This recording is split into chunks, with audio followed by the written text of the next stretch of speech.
How to duplicate the page in Lovable. So in order to duplicate the page on your Lovable, what you can do is you can just head over and open the project that you currently have. And then from in there, you can just chat in your Lovable in order to duplicate a particular page. For example, let's duplicate the health page. So here is what the health page looks like right here. And you can actually just rename it into something else. Let's ask Lovable to do that. So let's ask them to duplicate the help page and rename it treats.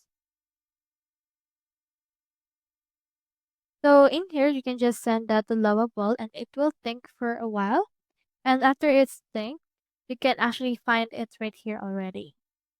You can see in here the Lovable thought process. It will read the components and it will create the new page that we have actually done. So in this way, you have already duplicated the page and you have also renamed it into be something else much more than that. As you can see, here it is right here. It has now been duplicated. You can now preview the latest options right here if you would want.